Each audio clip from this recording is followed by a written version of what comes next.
Winter Music by Ken Whitmore, with Martin Jarvis as Thomas Haviland.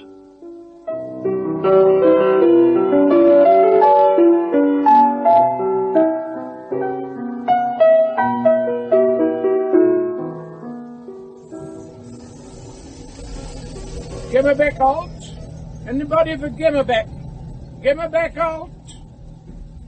I first came to Gimmerbeck at night, in a violent snowstorm, bringing Angela home at last. Gimmerbeck halt? Mind the door, sir. Stand back, please. Very thin night, sir. The train paused at the little halt just long enough to put us out. It stood clanking and trembling in the bitter cold, then hurried on with a thickening layer of snow on top of the coaches. You all right, Alan? Can you manage? Steady now. What's your beat? Steady, lad. Steady. I stood on a tiny strip of platform in the great cold wilderness. It was lit, for some reason, by dim blue lamps in ornate Victorian holders under a fretted canopy. Snowflakes as big as 50-pence pieces were whirling out of the pitch-black night. Mr. Wiseman and his son Alan attended to Angela as gently and respectfully as the conditions permitted, although Wiseman the elder did have half an inch of cigarette stuck to his lower lip. Two tramps in long, ragged overcoats were huddling together, passing a bottle under the canopy, the only protection for miles around. Poor devils, I thought. Then one of them, a skinny little fellow with an old yellow face, suddenly ran up to me, knelt at my feet, and popped off a flashbulb in my face, half blinding me. Hey, what do you think you're up to? Just a little snap for the paper. Now hold it there. Smile. Smile? Thank you, boss. Another flashbulb went off. Then the fat tramp came hobbling up. He looked about 90. Excuse me, sir. Just one moment. Can you confirm that this really is Angela that you're bringing home? What the hell's it got to do with you? It's got to do with everybody living in Gimmerbeck. They've a right to know. Who are you? What was that photo in aid of? My name's Stanley Grinton of the Rigworth Evening Post. Would you care to make a statement? Statement? Why should the papers be interested in us? Well, if you don't know that, I didn't quite catch your name. And you're not going to get it. Now, go on, push off. A male travelling companion would make no comment.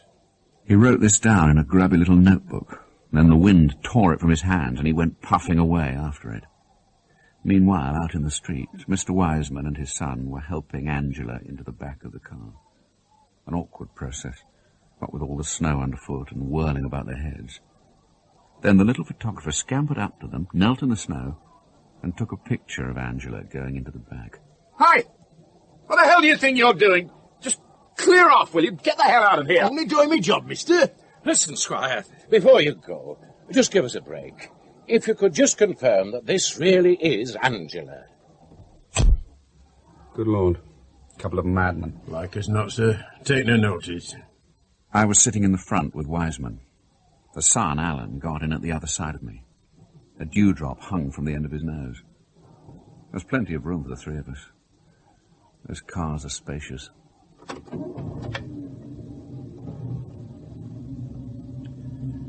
How far is it? Gimmerbeck House. No more than a couple of miles. 2 miles. Are we going to make it? I shouldn't wonder. Have the roads been gritted, salted? Not seriously. 2 miles seemed more like 12. We couldn't see more than a yard ahead for the snow that now blew horizontally, and those roads switched back up and down hellish fells. At the bottom of one hill, Alan had to dig us out. He never said a word. His dewdrop never budged. He might have been a deaf mute. Finally, we went sliding down the side of a long, steep valley, and the road flattened out, and lights began to wink in little roadside cottages. There you are, sir. Gimmerbeck House. You go on ahead, sir. We'll see to Miss Angela. Right. Thank you. Dimly through the blizzard, I could just make out the shape of a big 4-square house, with a golden light shining over what I took to be the porch. Just down the road stood the bulk of a much bigger building, a really massive place, like a prison or a barracks. Another sound came between the gusting of the wind, a biggish river in full spate. I opened the iron gates, walked up the short path to the house, and rang the bell. The door opened, and Angela was standing there. Angela, giving me her familiar quizzical frown, brushing the loose curl from her forehead as she always did when she was anxious. Good evening. You must be Thomas Haviland? Yes. Good evening. I'm Grace Herdwick. Well, come in. Thank you. Shall I leave the door open for... The door? Oh, yes. Leave it open for Angela. You brought bad weather with you. Shall I take your hat and coat? Oh, thank you. You did very well to get here. But Mr. Wiseman doesn't know the meaning of defeat. No, so it seems. Now, if you come into the living room, there's a good fire. This way. I stopped dead in the doorway and stared. Across the room by the fireplace stood another Angela. Angela glancing at me over her shoulder, like a frightened bird on a branch, as she always did when a stranger walked in. Was I going down with malaria again? Was I hallucinating? Virginia, this is Thomas. Thomas Haviland. At last. How nice. Good evening. Thomas, my sister Virginia. How do you do? Did you have a pleasant... Oh, did you have a good journey? Oh, no, of course you didn't. How silly of me. That voice. Angela's voice. Come up to the fire and get warm, Thomas. But I couldn't move. I merely stared stupidly at the pair of them, standing there side by side in the firelight. Angela next to Angela. Then my head, or my vision, cleared, and I started noting the differences. Grace's face was severe and lined, as though she'd undergone a great illness or sadness. There was a touch of grey in the dull, dark-red hair. Virginia was altogether slighter than Angela. Younger, fresher, like Angela new-minted. Yes, like Angela as she must have been at 20. Her hair shone like a new copper coin, whereas Angela's was more like oak leaves in October. Autumn oak leaves on the old tree, on that high Cornish cliff. Grace, where's Angela? You'll see her in a moment, darling. They're just bringing her into the hall. I don't think I want to see her. I don't think I could stand it. Why has she come back? Virginia's voice was pure Angela, not a shade of difference. What is she doing here? What is she doing here? What is he doing here? What are you doing here? And suddenly a log fell in the grate. The flames leapt up, the reflections ran over their faces, and all at once the two women facing me became one.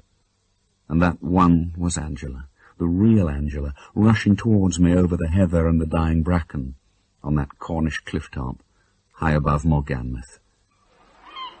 The grey sea was in full, slow swell far below, the wind stripping the leaves from the great oak that stood on the skyline, leaves that matched her hair so perfectly that when one of them clung to her shoulder for a moment, it was like a lock of her hair. What are you doing? What are you doing? What do you think you're doing? Who gave you permission? Don't you know you're trespassing? Trespassing? I'm sorry, I had no idea. I said, what do you want? What are you doing on my land? Yours? I thought it was public property. Yes, mine. What are you doing on it? Well, I was surveying it, but could I explain? Surveying it? Why? What for? I'm a surveyor, a land surveyor. What a damnable nerve. Who are you working for? For no one. Let me explain. I've just arrived here to set up in private practice. The trouble is I haven't touched a theodolite for more than a year, and I was just seeing if I could still do it. Call it a training exercise. But she wasn't listening. She was too angry. Before I could move, she rushed past me, hoisted the tripod in the air, and hurled my theodolite over the cliff. Now don't let me see you here again, or I'll kill you! I'll kill you! Kill you! That afternoon I had an appointment down in Morganmouth with John Docket, a solicitor who'd been at school with my father. He sat as coroner and drew up wills and a lot of other dry stuff to finance his watercolour painting and his family of 7 girls. And where have you been working? I've been prospecting for copper in Afghanistan. Is that a fact? Got out just the nick of time, did you? Oh, there were no problems. You look a bit strained, if you don't mind me saying so.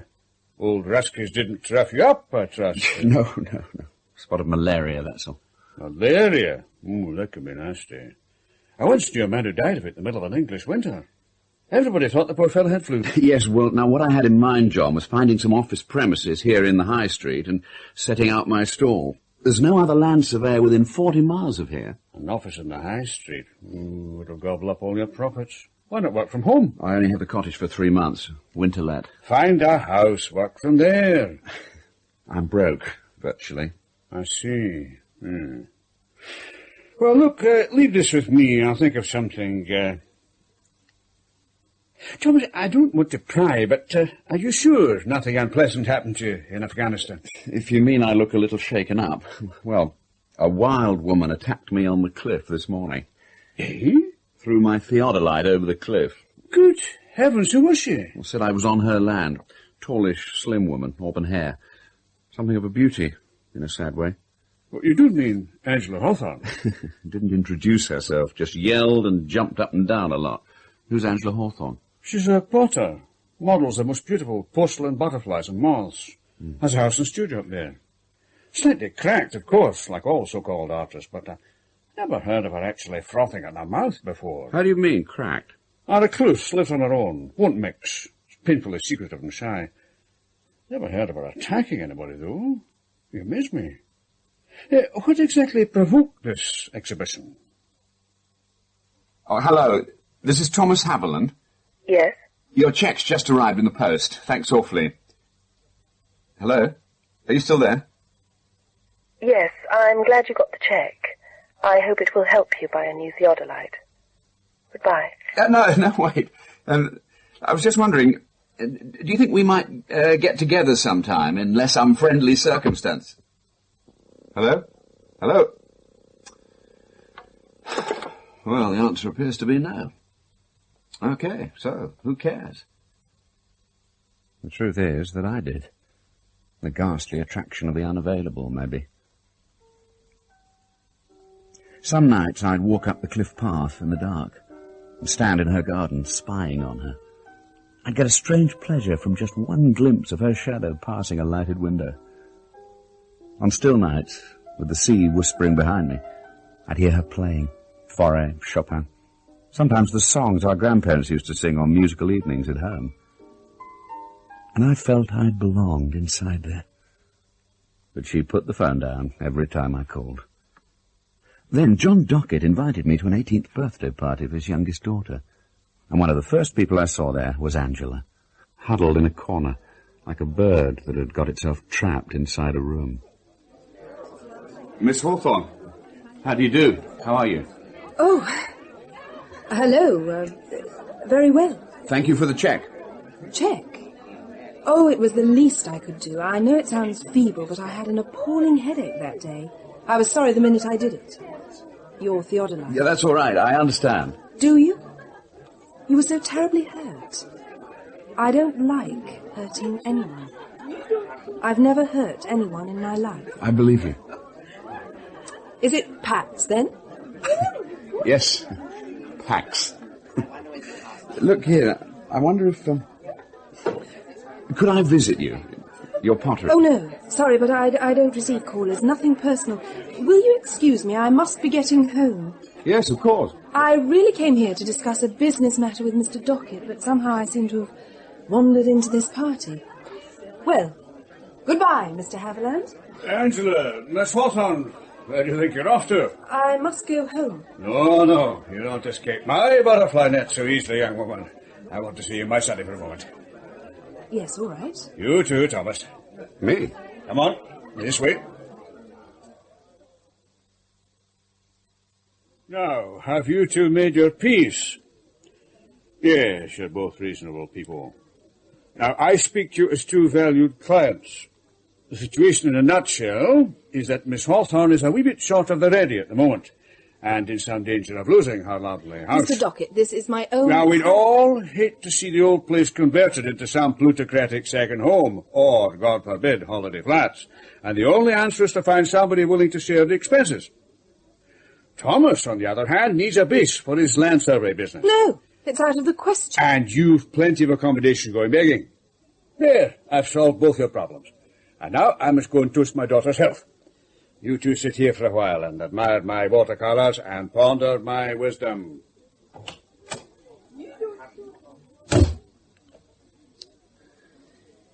It's out of the question.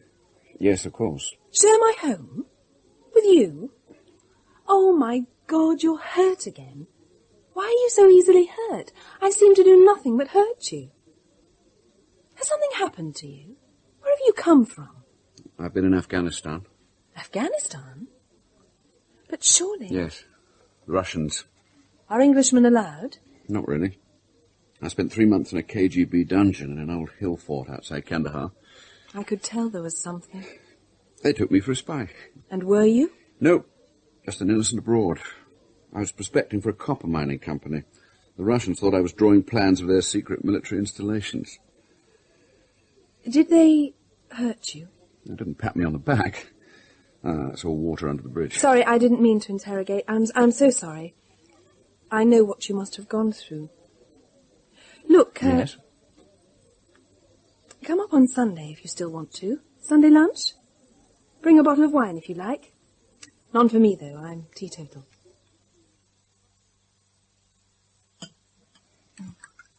Are you sure I can't tempt you? Thank you, I prefer water. Don't you find wine makes your thoughts cloudy? With me, that's not absolutely a disadvantage. Your good health. Bon appétit. Beautiful crockery. Do you make them all yourself? Well, they're quite boring. Oh, they're, what, classically pure. Thank you, but I don't put much of my heart into them. Those, butterflies get all the love. Up there. May I touch them? Yes.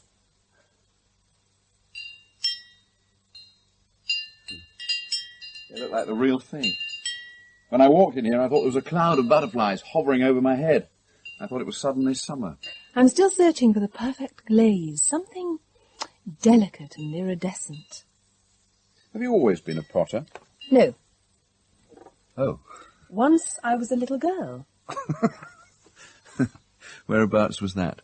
Nowhere in particular. You weren't brought up locally? No. Parents still alive? No, I was an orphan. An orphan? Yes, from birth. Oh, Lord. Was it horrible? Having nothing to compare it with, I wouldn't know. No, it was lovely. I had a lovely childhood. Who brought you up? Mr. and Mrs. Daffodil. Mr. and Mrs. Daffodil? Really? Yes. Sounds like a name out of a storybook. Did they adopt you, or what? It was an orphanage. They gave you a good rounded education. You seem more like a product of a pampered, prosperous home. Really? Oh, I mean that in the nicest possible way. Are you sure you weren't a spy? What? You ask an awful lot of questions. Oh, sorry. Wine loosening the tongue. Quinientos pensamientos. Beg your pardon? Quinientos pensamientos. It was a favourite expression of... Yes? It's an old Latin American saying. It means a person forever bursting with 500 questions. Latin America? Have you ever been... Mr. Haviland, as you might have noticed, I'm rather averse to questions. I'm just trying to get to know you. That's what I was afraid of. Mr. Haviland, you made a number of phone calls here. Before we get off on the wrong foot, I'd like to make it clear that I don't want anyone to be interested in me in that way. I can live without men. There are hundreds of nice Cornish girls who'd be glad of your attentions. Don't waste your time pursuing me. Forgive me for seeming to presume such a lot about your motives, but if you're to come and live in this house, I don't want you to be under any illusions. The arrangement must be a purely business one. You'll have your half of the house, I'll have mine. We'll eat separately, spend our evenings separately, do everything separately. And please, don't entertain any hopes that you can win me round eventually. I've a wonderful vegetable garden which consumes hours of my time. I practically feed myself. I've a job I love, a house I love, and a clear conscience. I'm perfectly content with my life. And at this late stage, I don't want any complications. This late stage? How old are you? I'm 30. As I say, you're welcome to my house, but not my life. All right? Well, thank you very much, but I think I can see when I'm not wanted. Good heavens, you are wanted. I just don't want you to confuse the different kinds of want. I want you in order to keep this house, this way of life. Haven't you been listening to a word I've said? Sorry. I just had to make myself clear so there could be no misunderstandings. What have you got against men? Quinientos pensamientos. Very well. It's just that when people interact, it's rather like mixing unknown chemicals in a test tube. The results are so unpredictable. You can get explosions, poisonous gases. I think the world would be a perfect place if only people left one another alone. Look, it is evening. Yes. What an amazing sky. No, I was saying the first line of a poem, by one of your Russians, in fact. No, not one of your Russians. She was named Marina Tsvetaeva. Oh, yes. Look, it is evening. Look, it is nearly night. What do you speak of? Poets, lovers, generals? The wind is level now. The earth is wet with dew. The storm of stars in the sky will turn to quiet. And soon all of us will sleep under the earth.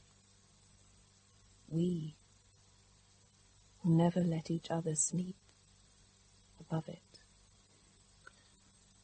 Yes. Yes, I see. That says it all, Mr. Haviland. And so I moved in, and behaved impeccably. Our avoidance of each other became almost farcical, so that meeting outside the bathroom in slippers and dressing gowns, we'd leap apart with exaggerated apologies. But I drew enormous comfort simply from the sounds she made in her studio and other distant rooms. Sometimes I'd hide behind the curtains and watch her at work in the cabbage patch.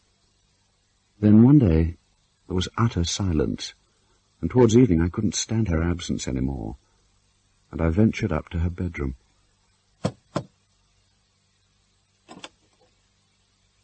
Angela? Are you there? You all right? Angela, are you ill? Please, go away. Can I get you something to eat? Leave me alone. Mind your own business. Sorry. I couldn't keep anything down. It's kind of you to ask. Have you been here all day? Quinientos pensamientos. What? Oh, 500 questions. Sorry.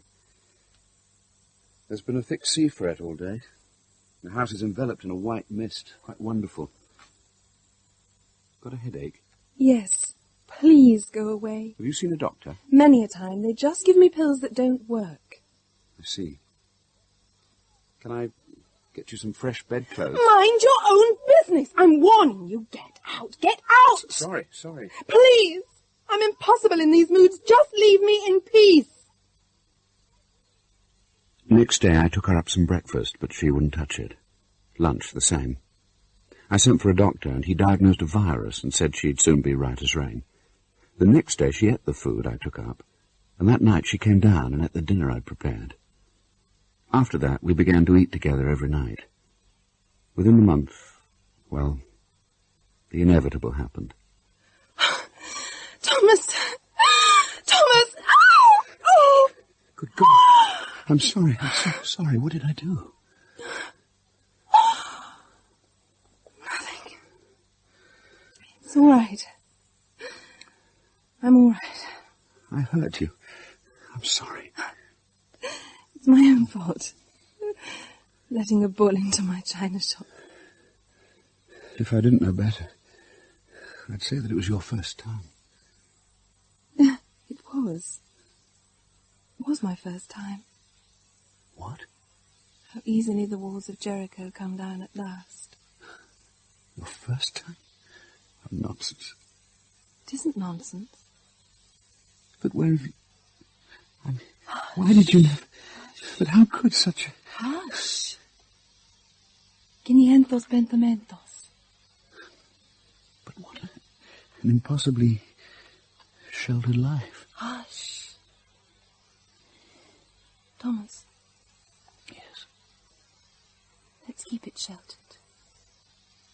He'll keep it sheltered.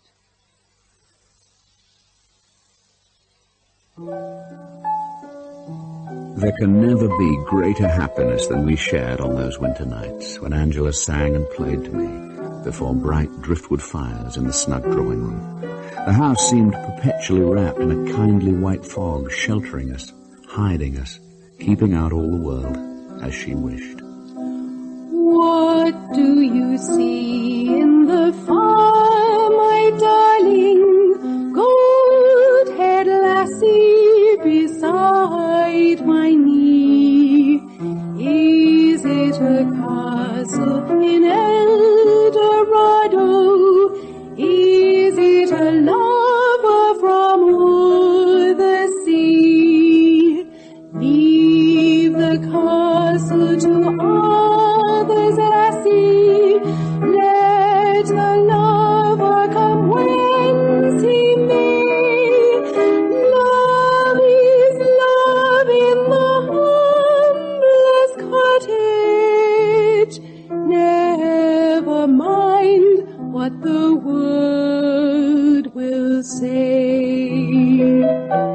They were mostly songs of yearning for some ideal family, the one she'd never known. Well, I could remedy that. What is it there in the flames, my darling? Do you wonder what I can see? The old white house and the little garden. Oh, how it all comes back to me. Oh, the sound of the mill wheel turning. Oh, the scent of the lilac tree. When I was a girl like you, my darling. When your grandfather courted me.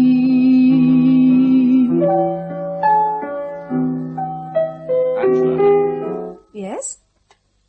Can I ask a question? Just one? Marry me.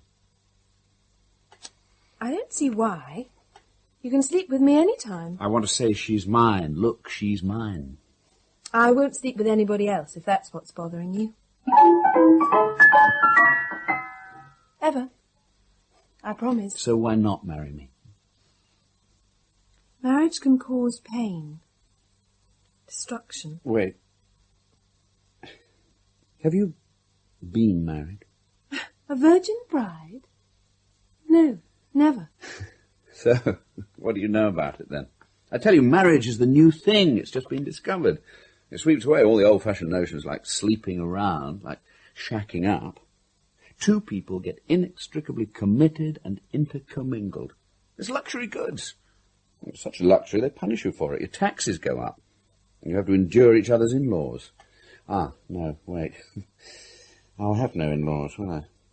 I'll get off light. That's right, isn't it? You've no hidden parents waiting to spring out on me. No, no parents. Must have a mother somewhere. Or did she die? Did you tell me? Where are you going?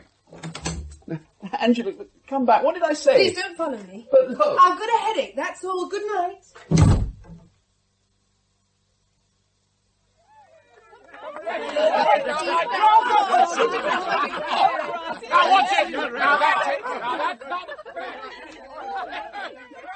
She succumbed. On the 14th of August, we were married at Cranbourne Register Office, with John and Clara Docket as witnesses, and Mrs. Garnett, our daily, as matron of honour. All 7 Docket girls came to throw confetti. I still find bits of it in my best suit. We didn't go away. Everything was there on our doorstep. Happiness consists of an unbroken string of trivialities you hardly notice at the time. My hard-boiled egg rolls away in the sand. She picks it up and wipes it on her bare arm and hands it back. I take a bite, and it's slightly gritty against my teeth. Things like that. One day I found her holding my cutthroat razor. What are you doing with that? What? Careful, it's sharp. Yes, I know. You left it lying open on the wash basin shelf. Oh, sorry. Well, give it to me. Why don't you use an electric one? Well, there's no juice in the Afghan hills. I got used to the faithful old Sweeney Todd model. They're quite safe unless you run berserk with them. What? Why should anyone do that? Please don't leave it lying about again, all right? Keep it out of sight. Sure, if it upsets you. Next day she went out and bought me an electric shaver, but I still preferred the trusty old cutthroat and used it when she wasn't about. Her headaches increased in frequency and intensity, but the doctors dismissed them with words like stress and virus and psychosomatic. They said it was something she had to live with and kept doling out the pills. One evening towards Christmas, when she was laid low in bed, I sat in the drawing-room flipping through a tattered children's painting book I'd unearthed from an old oak coffer in the attic. The name Angela was printed in pencil on the cover. Inside, sometimes in pencil, sometimes in paint, she portrayed a house and family. The house was plain and square, with hills rising steeply behind. The handsome and prosperous family of 4 were identified in her painstaking writing as Mummy, Daddy, Grace, and Virginia, these last 2 being young girls very much resembling Angela herself. For a moment or 2 I felt as though I'd been knocked sideways by one of those ball-and-chain demolition machines. She was no orphan, and here was the proof. And then it came to me. This was no real family, but the ideal family of her imagination.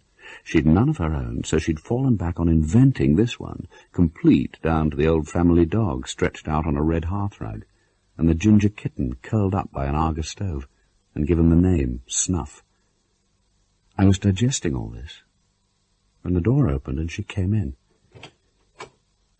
She was barefoot in a white nightgown, and her face was white too, frighteningly white. What are you reading? Oh, feeling a little better? What's that you're looking at? This, oh, nothing. May I see?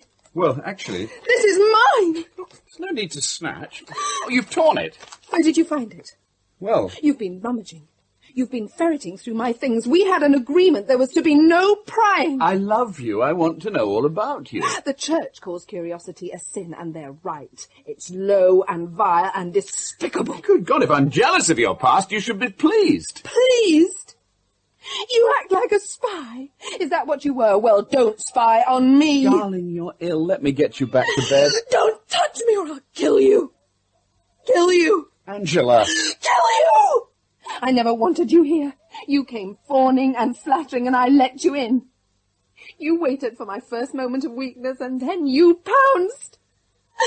I fell for nature's oldest trick, and then you're lost. You're gone. Darling, listen to me. This little book is the one thing I had left, and now you've pried into it with your dirty fingers. It's no use to me anymore, No, so there. please, don't tear it up. There, it's all I had left. Into the fire. There. Burn. The last page. There. My childhood. Burn. You satisfied now, Thomas? Now get out of my way. Angela! I'll kill you! Her face was twisted. One eye was larger than the other. She came scuttling towards me with the poker raised high. At the last moment she swerved away.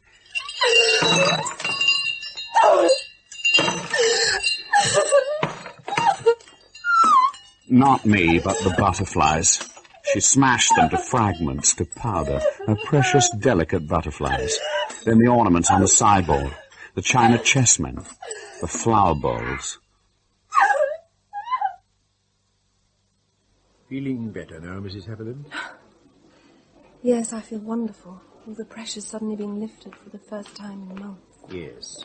The tablets give that impression. Actually, the pressure is still there. To take it away in reality, we must do something a little more dramatic. Surgery? Very major surgery. Can't I just keep on with the tablets? No. No, they're only a very temporary measure. I see. When will you operate? Speed is vital. As soon as possible. And what if you don't? You might last 3 months. Look, I'm going to speak very honestly. This is a young woman who wishes to know the truth. The scan shows 2 tumours, both cystic and both non-malignant. Non-malignant? Yes. Thank God. Yes, the main devil is a subdural hygroma, about that size, a billiard ball, yes, pressing on the surface of the brain. It's in a very small, a very awkward and delicate chamber, the little brain. This is the signal box for many of your most vital reflexes, Mrs. Haviland. What are my chances? Your chances of coming through are 50-50. I'm sorry, but the truth is best for us all. Thank you. You must have experienced great discomfort from quite an early age. Yes. You must have been tormented. I believe you were born with this problem. Really? I believe it's hereditary. Have any other members of your family died from tumours? Strokes? Cancer of the liver, perhaps? I don't know. I'm not aware. No, never mind. To be explored later. Could it be responsible for my, I have occasional brainstorms. Quite likely. It could very well account for them. It's a tormenting sickness. The pressure on the brain is severe. Fits of temper, what you might call tumorous tantrums, are hardly surprising in one so cruelly tried. 25% of brain tumours first come to light as a result of changes in character, irrational behaviour in otherwise impeccable people. Excuse me, you'll want to talk to one another about this. Thank you.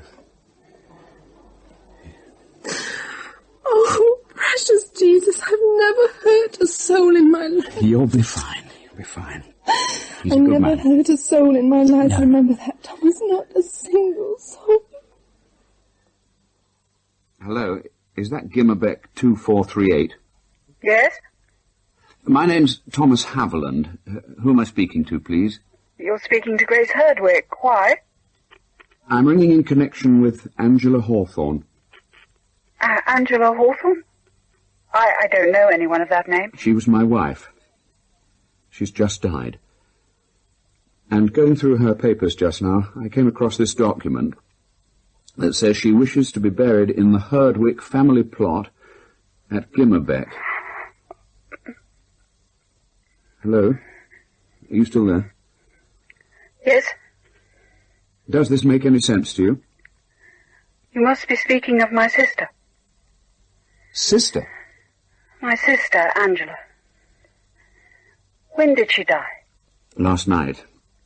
But she told me she had no sisters, no family. Yes, we were her family. Good grief. Well, this request of hers, the family plot, is it all right if I bring her home? Hello, you still there? How much did Angela tell you about her past? Very little, as you'll gather. But Did she tell you nothing about her parents? she told me she was an orphan from birth. I see. Well, you must prepare yourself for an unpleasant shock. You see... No, I can't speak of it over the telephone. Speak of what? All right, tell me when I get there. Wait. Do you still intend coming? Well, of course I intend coming. It would be better if you didn't. Better for who? Hello? You there? Send Angela, if you must, but keep away yourself. Not come to my own wife's funeral? You'll be sorry if you do. I'll be even sorrier if I don't, won't I? No, Joe, no! Virginia! Why is she here? Why? This is her home. She gave it up years ago. Virginia, she's your sister. Gave that up too. I don't want to see her. I'm going until she's gone. Going where? To my room. Until she's out of here. Excuse me. She brushed past me into the hall. Angela's coffin lay there on 2 chairs. The girl gave it a glance, flinched, almost fell, then ran up the stairs. You see what you've done? What I've done? I told you not to bring her back. For God's sake, tell me. Tell me what she did. What do you know about my parents? Nothing. They ran the woolen mill here between them. They kept this Dale alive. They were a perfect mother and father. Angela had nothing but the best. Then... Yes? 13 years ago, at Bradford Assizes, she was given life imprisonment for murdering our mother and father. What? She was convicted of murdering her own mother and father. She was 17 at the time. Sit down, please. For coolness, she staged a fake burglary to make it all seem the work of intruders. I'm sorry, I can't grasp any of this. Let me put it in the right order. She murdered them and then went to the village dance. I saw her there. I was at the dance myself. She was enjoying herself enormously while they lay dead. The judge said she was dancing on a grave. And then she slipped away from the dance and staged the burglary. She took a ladder from the mill warehouse down the road, brought it here, climbed up and broke the window. She climbed in and rifled the room where they were lying dead, emptied drawers on the floor, took money and jewellery. She put it in the river. It was found there later with a hammer and the cutthroat razor. Cutthroat razor? No, she... She what? She hated cutthroat razors. Wouldn't you hate them if you'd done what she did? And then, after she'd staged the burglary, she returned to the dance. She wanted to give the impression that she never left it. She danced and laughed and made eyes at the young men while her parents lay dead. There's been some horrible mistake. There was no mistake. No, well, what you told me is all circumstantial. No, there was an eyewitness. Eyewitness? She was seen coming back in the dark with the ladder. Climbing up, breaking in. She had a clear conscience. She never harmed a soul in her life. Those were practically her dying words. Take away the tolling of the bell, and the funeral was like a silent film. The villagers stood in silence along the street as the hearse passed silently over the snow to the churchyard beside the river. I rode in the back of the following car between the silent Grace and the silent Virginia. At one moment the silence was threatened when a woman with grey hair broke from the crowd and ran in front of the hearse, which swerved and stopped. She waved her arms and opened and closed her mouth in some silent curse at the coffin, and then at me, before she was bundled away and we could go on. Who on earth was that? The village loon. Virginia. What? Bridie Whitepool, the village loon. She walks up and down, cursing her enemies. I don't think she likes you, Mr. Haviland. I should keep my bedroom door locked at night. Virginia, stop talking nonsense. Bridie who? Bridie Whitepool. She walks by night. Why should she have anything against me? Well, you were Angela's husband. Stop this, Virginia. We're almost at the church. The graveyard was a calm white expanse, marred only by the brutal black hole they dug for Angela.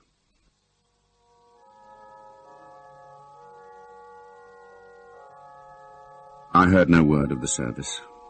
Virginia beside me was too much of a distraction, pale and calm now, black veil, golden hair. And so I stared hard at Angela's coffin and tried to put traitorous thoughts of her sister from my mind. The villagers hadn't come with us into church, but when we emerged they were waiting among the tombstones as though entranced. Under a yew tree to one side, the reporter and the photographer were stamping their feet and sharing a bottle. No one else moved or spoke. What thoughts lay behind those staring eyes watering with cold? Hatred? Sympathy for the sisters? It was much more than simple curiosity. As she was lowered into the earth beside her parents, it was as though they were witnessing a wonder or an execution. I'm sorry I behaved rather badly last night, Mr. Haviland. I don't know what you must think of me. Thomas. Please call me Thomas. No, I think we were all under a strain. No, but I was practically hysterical. You must make allowances for me, Thomas. Virginia, eat your dinner and don't chatter. Make allowances? I'm afraid I don't understand. My headaches. I had a splitting one last night. They sometimes lead me into rather unreasonable behaviour. Don't exaggerate, Virginia. You're sometimes a little highly strung, that's all. Headaches? Do you often get headaches? Oh, and how? They're the bane of my life. How long have you been getting them? Oh, for years and years. Do you ever Thomas, find... a little more meat. No, thank you. Do you You ever ate hardly any lunch. I want you to eat a good big dinner and keep up your strength. That's enough medical conversation for one night. Thank you, I'm not hungry. I was just wondering if these headaches of Virginia's... Please. We all have headaches from time to time, but we don't talk about them continuously.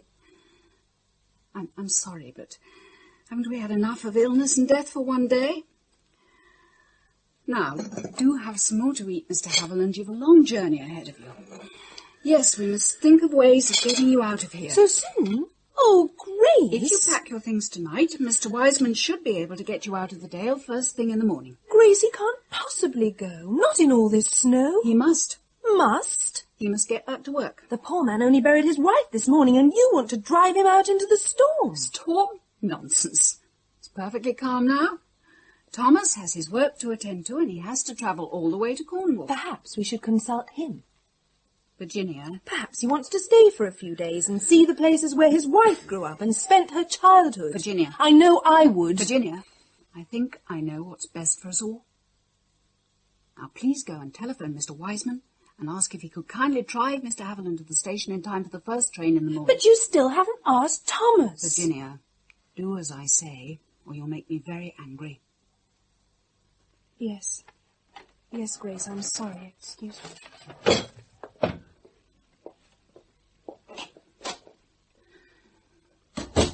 Aren't you worried about those headaches of hers? Of course I am. I don't want her worrying too. Yes, but in view of the way Angela died... In view of the way Angela died, I'll be taking her to the best consultant I can find as soon as possible. And the sooner you leave here, the quicker I'll be able to do so. Do you have headaches too? No. Only the headache of trying to rescue something from the wreck of our lives. Angela's consultant thought the tumours may have been inherited. So you said. Did any other member of the family, your mother or your father... Die from tumours? They weren't given the chance. Suffer from headaches? Or fits of temper? Now, why do you hesitate? Mother had headaches. Not that she complained. Suffered in silence. Bad temper? Didn't suffer fools gladly. He kept out of her way on bad days. Violent? Of course not. Only with her tongue. The village went in terror of her. She was the rod of iron. I think you must take after her. What? Did she ever actually strike anyone? Quinhentos pentamentos. What? It was a phrase of my mother's when we little ones were asking too many questions. She was Argentinian, did you know? No, I didn't. Yes, Father met her over there when he was a young man sent over to buy some special wool. She was amazingly beautiful. Yes, I can see that. Did she ever... Please stop asking these endless questions. What you must realize is that the greatest danger to Virginia's peace of mind is you. You're coming here. Leave her in peace. Is it any wonder she has headaches, nightmares, fits of hysteria? She was 10 years old. 10 years old! She was here in the house when it happened. Mercifully, she can't recall any of it. It was driven out of her mind because it was too awful to keep in there. That's the only thing that saved her sanity. A blessed amnesia. My great fear, why I didn't want you here, why I want you to go now, is that you're going to disturb that, to bring it back, to trigger some switch in her mind and bring back all the horror. You two look awfully solemn. Are you talking about me? Did you get through to Mr. Wiseman? Yes, I did. Well? He told me to look out of the window. Window? The storm started again. It's coming down like fury. Nobody's going to get out of here for days and days. I was headachy myself next morning, and slightly feverish. Outside my bedroom window all was calm, white, unnaturally still. After breakfast, Grace went off to teach the handful of children who managed to struggle to the village school, and Virginia left for the office at the mill. It was no longer a working mill. It had died with her parents. In a sense, the entire village had been murdered, because there was little other work hereabouts. The sisters lived on the rents of property scattered about the dale, and Virginia ran the estate office from the mill, with the help of an elderly clerk. Their absence gave me the chance I wanted to explore the house, in particular to examine the parents' bedroom. I opened door after door, and at last came to one that wouldn't yield. I'd noticed a board of keys in the hall. I ran down and then up again. The key turned easily, and the door swung open, then closed after me. There was no mistaking the massive mahogany parental bed. Tortoiseshell combs and silverback brushes still lay on the dressing table, and were reflected in the triple mirrors. I went to the window and looked down at the brown river rushing between the white banks. It was crossed by an iron footbridge only a few yards from the house. I was starting to open the window to look down and see how she could have climbed in, when the door swung open.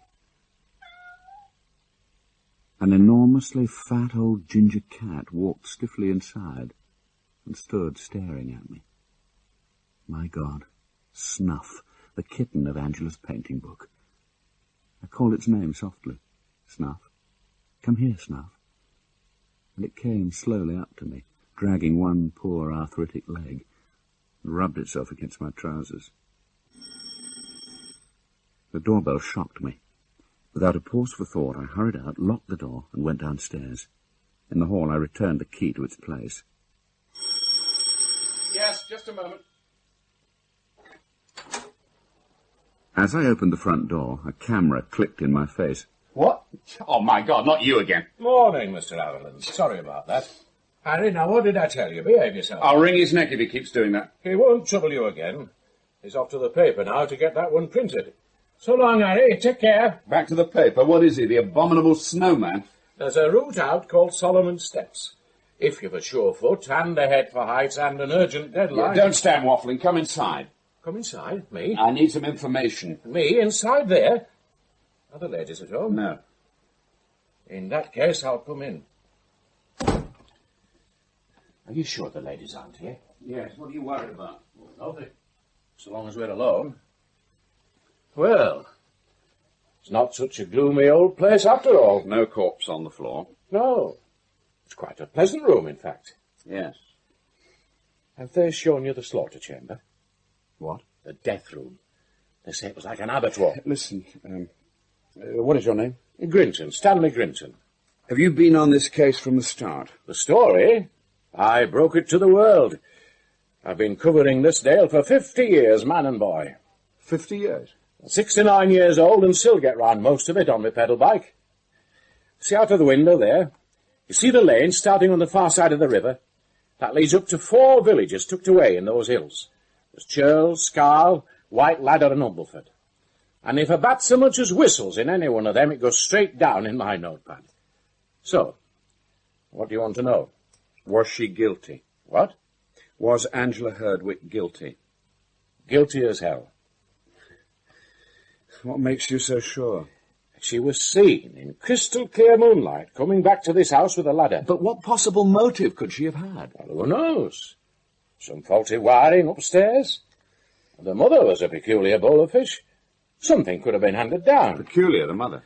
A very tempestuous Latin American lady with a great sense of pride, family honour, you know. Anything to maintain the good name of the family. Though, mind you, she kept the mill wheels turning through sheer force of personality. It all cracked up once she was gone. That's why there's so much bitterness in the dale about Angela. Yes. Tell me, a woman broke out of the crowd yesterday and ran in front of the hearse.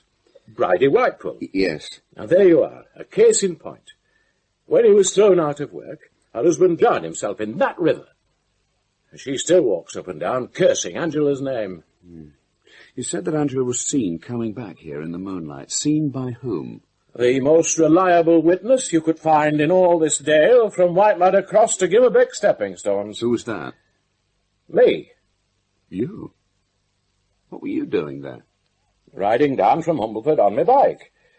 I was just about to cross the footbridge when I saw this apparition floating along the far bank. She was wearing a long white dress, all gauzy and billowing. Oh, it made my heart bump. And then she leaned the ladder against the wall and went up. You're certain it was Angela? Saw the face and hair as plain as I see you now.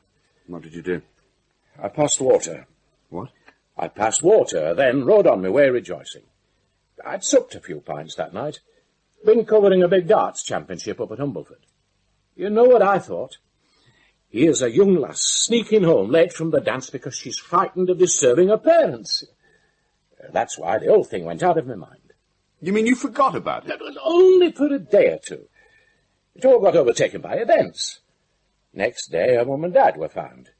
It was all telephone calls, press conferences, running hither and yon, a new story for every edition. It was 3 or 4 days before I suddenly remembered. Then I went to the police and told them what I'd seen. You mean you were drunk when you saw her? What? You didn't even remember till you sobered up 4 days later? Now, don't go twisting my words. My God, you were cock-eyed. The girl could have been anybody. The girl was Angela Herdwick. And damned sorry I am to say it. Sorry? She was the pick of them all. I knew her from the day she was crowned Sunday School Queen. A lovely, open, friendly lass with a real sense of obligation. Do out for anybody. Weeding the old folks' gardens, running errands, inquiring about your health. Do you think I'd shop a girl like that unless I was absolutely convinced? Putting her away was like snuffing out a lovely bright lamp that lit up this village. Now, if it had been one of the other two... What? You'd have shopped them with pleasure? I'd shop no one with pleasure. But it wouldn't have weighed on my conscience so much. Look, I'd better be off before they come back. Why? What have they done to you? The old one, nothing. But when she looks at me, it's as though a ground frost had gone right through me. It's because you shopped her sister? Well, maybe. And Virginia? She's not right in the head. How do you mean? Up and down, like the mist on those fells. Took a poker to me, she did. What? When was that? 3 years ago. I came here with a polite request. I just wanted an interview on the 10th anniversary of the murder. You know, how the Herdwick girls were coping 10 years after the bloodbath. How the house of carnage was now a haven of calm. She flew at me with a poker, with no provocation at all. In the haven of calm? Yes. What? Listen, what was that? It sounded like the front door. Hide me. You've got to hide me. Where are you? How can I get out of here? Quiet. She won't come in here. Come on, Snuff, you silly old boy. Time for your bill. Hang on for a moment. If I can get her into the kitchen, you can slip out. Snuff? Snuff? Snuff, Snuff? Hello. Soon back? Hello, Thomas. Have you seen the cat anywhere? No, why? I always pop back at this time to give him his breakfast, and he's usually waiting for me. No, I haven't. Oh. Yes? Oh, no, I haven't seen him at all this morning. Perhaps he got locked in the kitchen. No, I looked. Oh, maybe he's wandered upstairs. He likes sleeping on the bed. No, I don't think he's up there. How do you know? No, I mean, I haven't seen him. I'll take a look anyway. Snuff! Puss, puss, puss. Are you up there? Out. She's gone upstairs. Thanks. Quickly does it. Right. Oh, wait. What? You're forgetting your hat. Oops. Thanks. Off you go.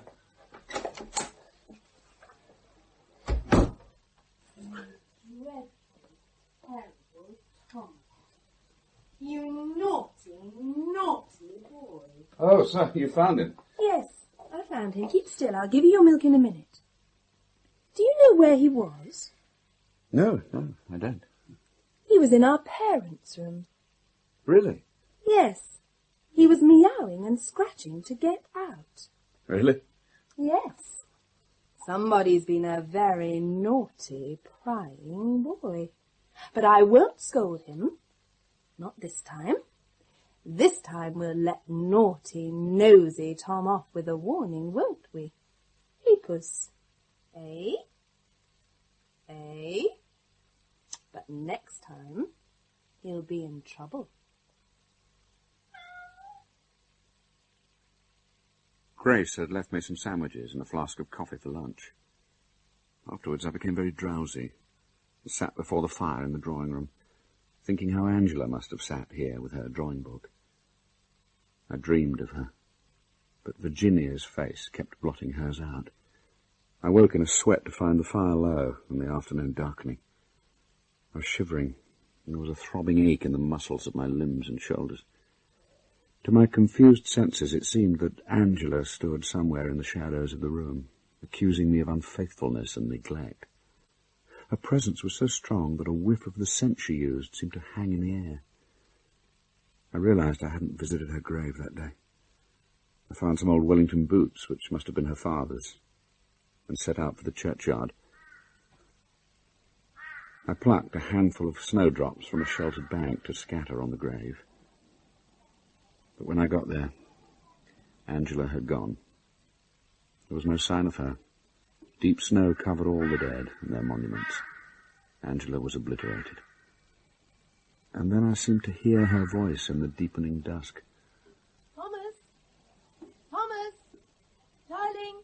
I turned round to see a figure standing high on the hill above me, silhouetted against the white of the fell behind. Thomas! Thomas! She held out a hand and beckoned me. I started towards her. I had to cross the road and climb a fence. I stumbled across the field, through snow that came to my armpits, then started up the hill. Hey there! Hi! Stop, man! I looked back towards the road. A man came awkwardly over the fence. Grinton.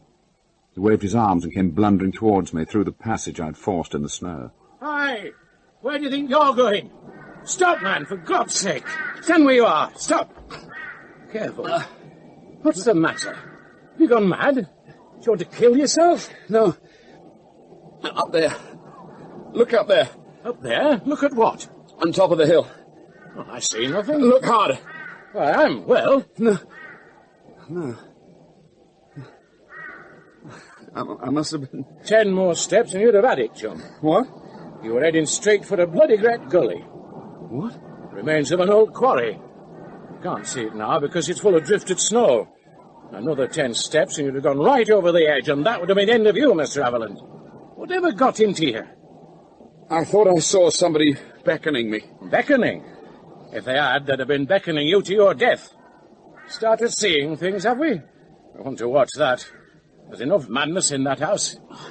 Let me look at you. Oh, you're not well, lad. That's your trouble. Eye colour, eye temperature. I'll get you back to the house. Come on. Hang on to me. What? That's right. Come on. No, now. Steady. Steady. That's the house. Grinton left me at the gate. I took a hot bath and felt a lot better. Before dinner, I was summoned to the headmistress's study. I understand you entered our parents' bedroom this morning. Well, I'm waiting for an explanation. I'm trying to help Angela. I'm trying to form a clear picture. You can help no one now. The dead are beyond your assistance. You can only disturb or destroy the living. I can't live with this uncertainty. Uncertainty? Did you know she didn't speak in her own defence?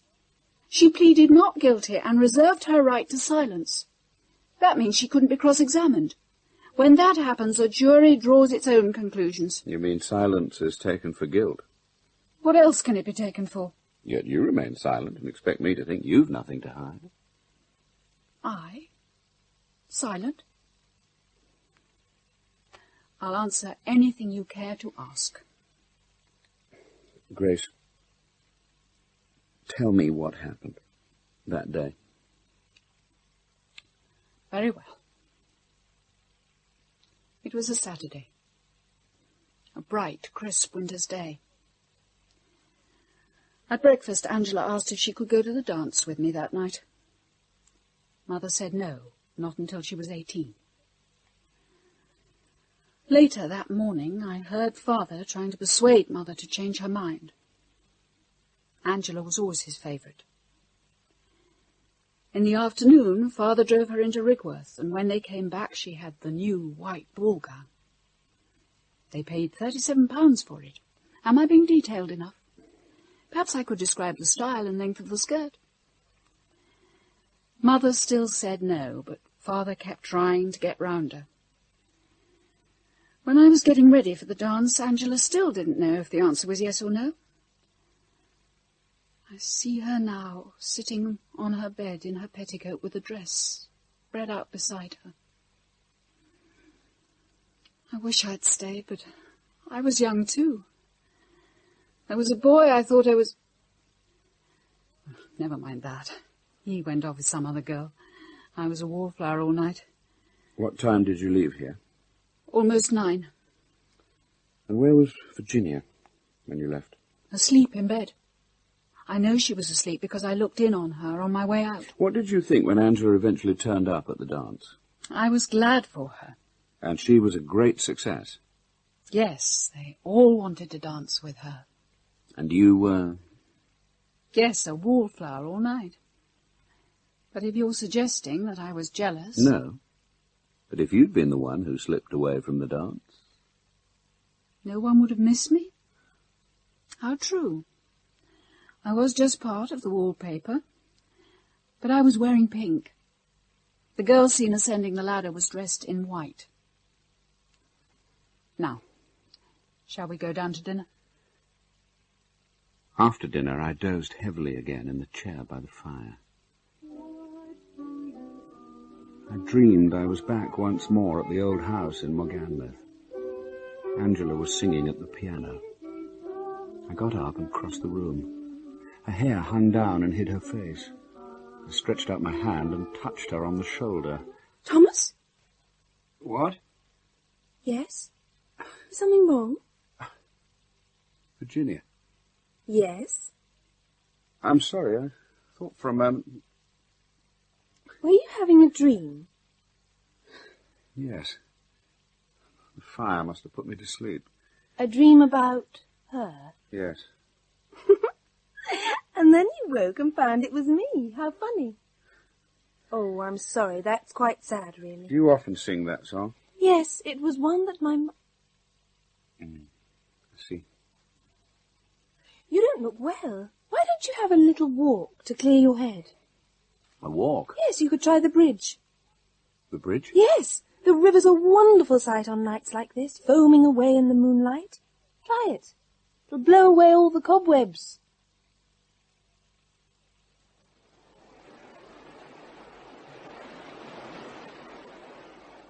It was an old iron footbridge with a 4-foot-high handrail on either side. I stood in the middle, with thoughts as turbulent as the river itself, one being that I was half in love with that girl, or perhaps in love with half of her. Suddenly, from the house side, I sensed a shape gliding swiftly towards me, and as I turned I felt a blow on the head that forced me to my knees. 3 or 4 more blows came down before I pulled the legs out from under her. We grappled in the dark and rolled towards the edge. Then somehow she was over the side. I saw a white face bob in the moonlight 20 yards away, and an arm strike out. Then the figure was carried away in the current. After that I must have passed out.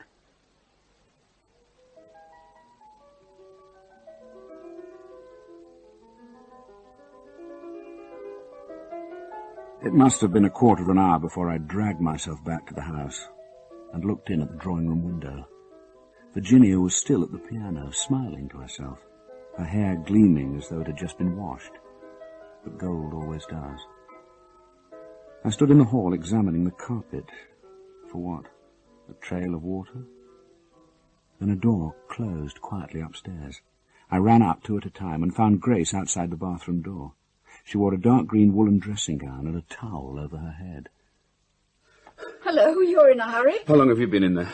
I beg your pardon. What were you doing in there? Queen Hen toss, Pentament. Come on, answer my question. Thomas, there are certain questions a gentleman just doesn't put and that a lady certainly... Was it you out there? Good heavens. What have you done to your head? You're bleeding. I was attacked on the bridge. Attacked? Somebody tried to kill me. What? But who... I mean, are you serious? Ah. Thomas, steady. Thomas. Sorry. Falling. That's all right. Hold on to me. I won't let you fall. No. Virginia, come up here. You'll be all right. It's just a mild case of concussion. No. Fever. Had it for days. Fever? Malaria. What? What a fool I've been. Malaria? You're feeling for days. There. You die of it, you know. Virginia! Come up here quickly! Give me a hand! Thomas is ill! We'll have to get him to bed!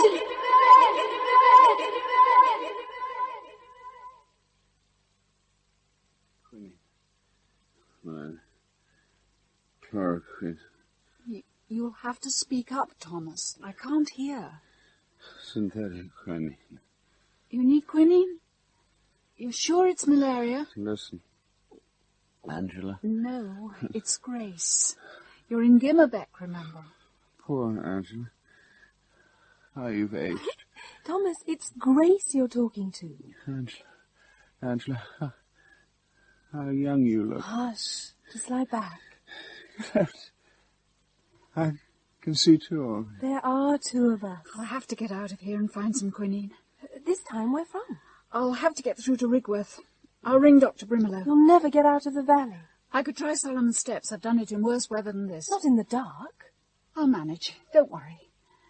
I'll have to leave you alone with him for a few hours. Will you be all right? Yes, I'll manage.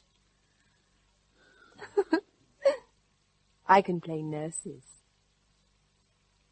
I came to consciousness chilled to the bone. I was alone, in the dark. A darkness softened by the glowing fire in the tiny bedroom grate. The opening of the door as she came in made the flames leap up for a moment. The reflections flickered over her face, and along the shaft of something about 6 inches long that glittered in her hand. Something of brightly shining metal. She came creeping towards me. I lay still until the last moment. Oh, Thomas! Oh, my wrist! Oh, you're hurting me, please! Let go of it. Oh, Thomas, please, Thomas! Will you let go? I said drop it. There. Now, where is it? What? Is this all? Yes. A spoon. What did you think? A spoon? I brought you some bread and milk. Look, there it is. Yeah, I forgot the spoon. What did you think it was? How's your wrist? Oh, it's all right. Here, look, let me cover you up. Your teeth are chattering. Is there a decent fire downstairs? Yes, why? I'm coming down. It's freezing up here. No, I don't think... No, I'm coming down. Give me a hand. My razor still lay in its brown leather case on the bedside table. As a precaution, I took it down with me. I sank into the easy chair in front of the fire, and she draped me in blankets. Are we alone in the house? Yes. So we can have it all out. And what out? Without interference from your protector. Protector? She's been protecting you for 13 years, hasn't she? I don't know what you're talking about. It was you on the hill last night, wasn't it, pretending to be Angela? No, never. It's no use, your protector isn't here. I'm going to get the complete truth. It was just a game. A game? Yes. I was just playing a trick on you, pretending to be Angela, calling to you from the hill. I like playing games. I know it's silly, but something comes over me and I act like a child. There's no harm in it. I could have been killed. You were leading me to the quarry. I didn't realise that until later. Honestly, Thomas, it was just a silly game. And when you attacked me on the bridge, was that a game? On the bridge? I never did. You're a pathetic little liar. Honestly, I never attacked you on the bridge. Cross my heart and hope to die. What did you say? Cross my heart and hope to die. How old are you? What does it matter how old I am? You're 10 years old. What? You're stuck on 10 years old like a record that won't move forward. You've been 10 for the last 13 years. No, I'm 23. I was 23 in November. Yes, I had a cake with 23 candles. So there. What happened on the night your parents died? I don't know. Think. No, I mustn't. Think hard. Grace says I mustn't think about it at all. Grace does? Grace thinks she's protecting you. She's doing you terrible harm. Now listen to me carefully, Virginia.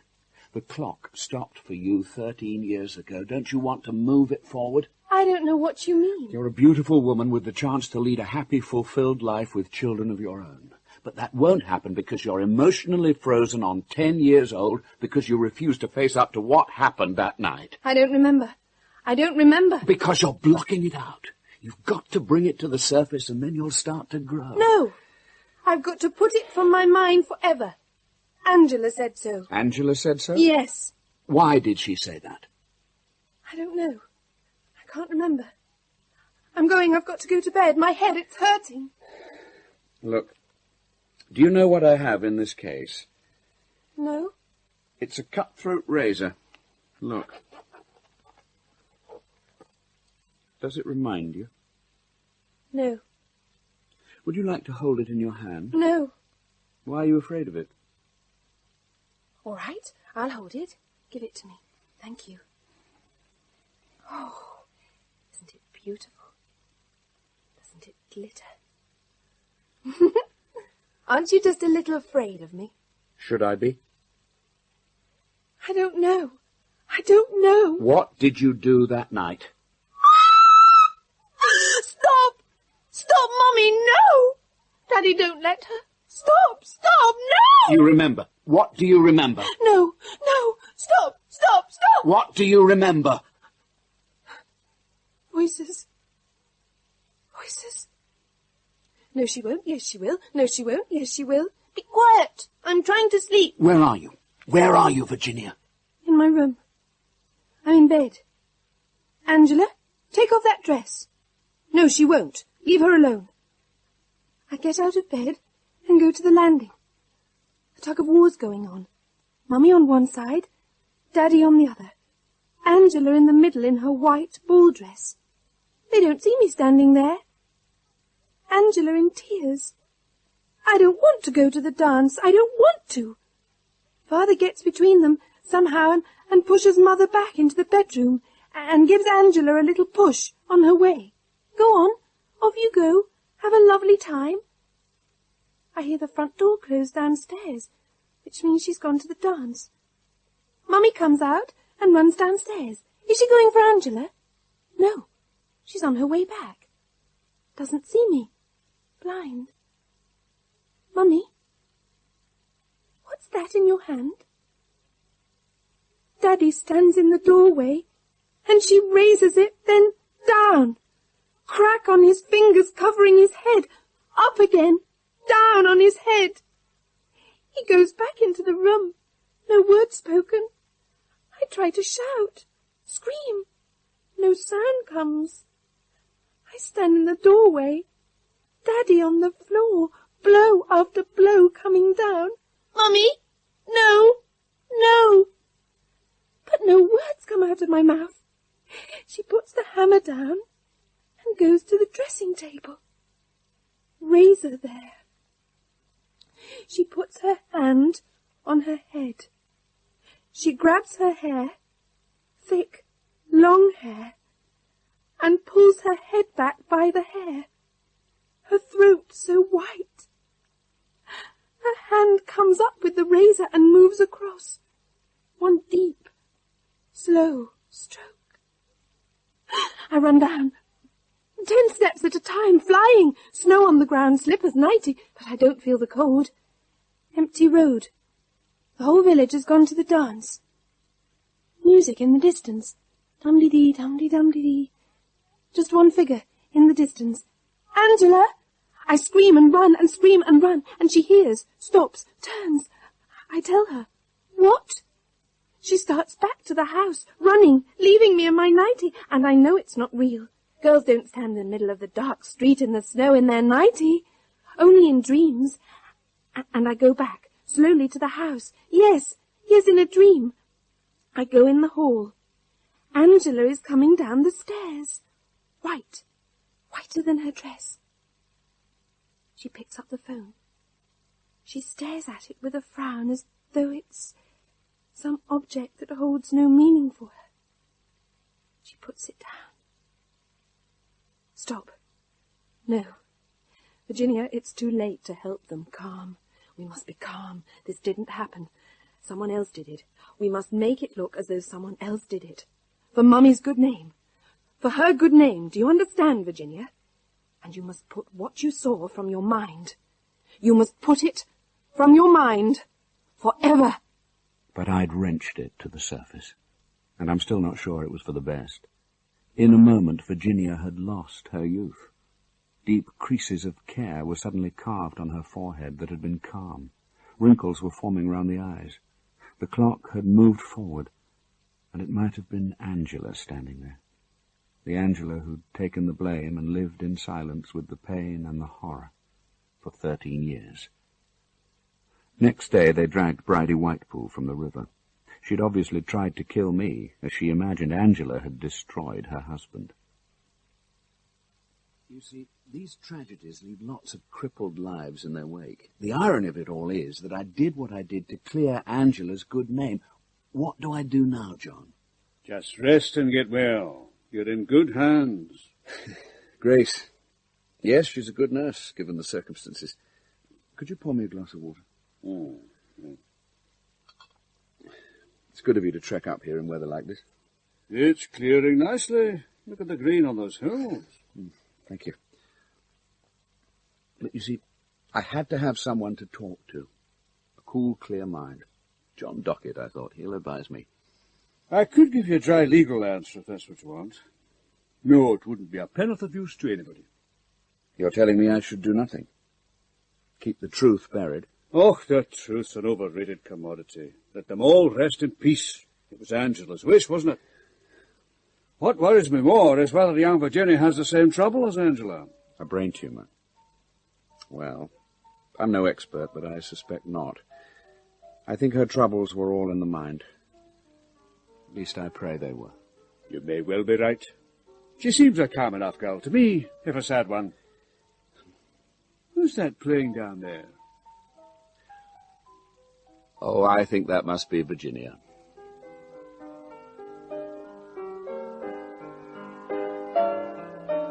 In Winter Music by Ken Whitmore, Thomas Haviland was played by Martin Jarvis, Virginia and Angela by Julie Higginson, and Grace by Linda Gardner. John Docket was played by Geoffrey Banks, Stanley Grinton by Harry Beety, and Wiseman and the hospital doctor by Peter Wheeler. The pianist was Tom Steer. Winter Music was directed in Manchester by Alfred Bradley.